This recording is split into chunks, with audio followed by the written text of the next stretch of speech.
ایک صحابی حضرت سعید بن عامر ہیں، حضرت عمر فاروق رضی اللہ تعالیٰ عنہ نے حضرت سعید بن عامر رضی اللہ تعالیٰ عنہ کو گورنر بنانا چاہتا حمص کا. نے کہا میں نہیں بنتا. فرمایا مجھے تم لوگوں نے بنا دیا ہے، خود گورنریاں بھی قبول نہیں کرتے. چلے گئے حضرت سعید بن عامر، گورنر بن گئے، صوبے کے گورنر. مال غنیمت میں سے کچھ زیادہ مال مدینہ شریف میں جمع ہوا تو حضرت عمر نے مختلف صوبوں سے غریبوں کی لسٹیں منگوائیں. حضرت سعید بن عامر کے صوبے کے کچھ خاص لوگوں کو آپ نے لکھا کہ تمہارے صوبے میں جو غریب ہیں ان کی لسٹیں بھیجو. تو جب لسٹ آئی تو اس میں پہلا نام حضرت سعید بن عامر کا بھی تھا. کہا ہمارے گورنر کے پاس پہننے کو کپڑا کوئی نہیں، کھانے کو روٹی کوئی نہیں. حضرت عمر بیٹھ کے رو پڑے اور میں تمہارا گورنر بھی مسکین ہے. اشرفیوں کی ایک تھیلی بھر کے حضرت عمر نے بھیجی. حضرت سعید بن عامر کے پاس جب گئی تو کہنے لگے انا للہ و انا الیہ راجعون. آپ کی اہلیہ کہنے لگی خیریت ہے؟ بدی مانس دیکھنا میرے پاس دنیا آ گئی ہے، میں نے تو جان چھڑائی تھی اس سے، میرے پیچھے بھاگتی ہے. حضرت سعید بن عامر نے سارا مال وہیں اللہ کے حضور خیرات کر دیا. حضرت عمر ایک دفعہ دورے پہ آئے ان کے صوبے میں تو سب لوگوں کو جامع مسجد میں بلایا، حضرت سعید بن عامر کو بھی بلایا. ابن الجوزی لکھتے ہیں کہ حضرت عمر نے فرمایا لوگوں تمہیں اپنے گورنر سے کوئی شکایت تو نہیں؟ تو لوگوں نے کہا 4 شکایتیں. ایک تو ہمارے گورنر صاحب جب شروع میں آئے تھے تو فجر کی نماز کے بعد ہی آ کے لوگوں کے بیچ بیٹھ جاتے تھے. اب اشراق چاشت کے وقت آتے ہیں، سورج پورا طلوع ہو جاتا ہے تو حضرت سعید بن عامر رضی اللہ عنہ آتے ہیں. اور دوسری شکایت یہ ہے کہ صرف دن میں ملتے ہیں، رات کو ملتے ہی نہیں.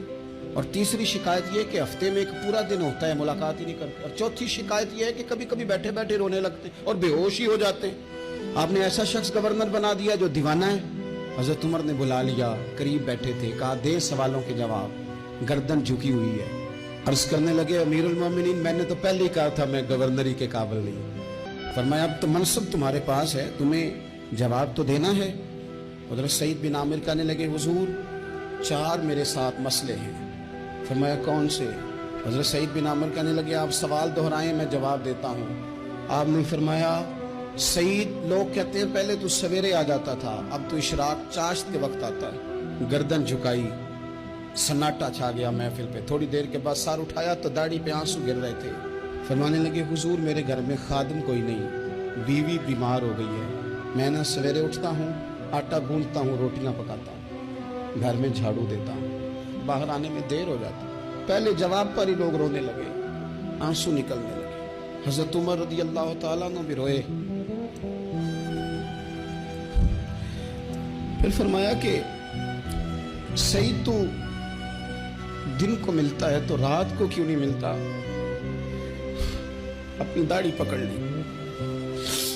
کہنے لگے عمر ساری سفید ہو گئی ہے، اب تو لگتا ہے پھل پک گیا ہے، پتہ نہیں وہ کب مجھے کہے گا واپس آ جا. میں نے نہ دن مخلوق کے لیے رکھا ہے، رات اپنے رب کے لیے رکھی ہوئی ہے، مجھے تکلیف نہ دی جائے. گورنر کی بات کر رہا ہوں. پھر کہا سعید یار ہفتے میں ایک دن ملتے کیوں نہیں؟ کہنے لگے عمر یہ میرے رب کے ساتھ پڑتا ہے، اسے نہ کھولا جائے. فرمایا نہیں آپ بتائیں. حضرت سعید بن عامر کہنے لگے غریب ہوں، ایک کی جوڑا میرے پاس ہے، میں غریب ہوں.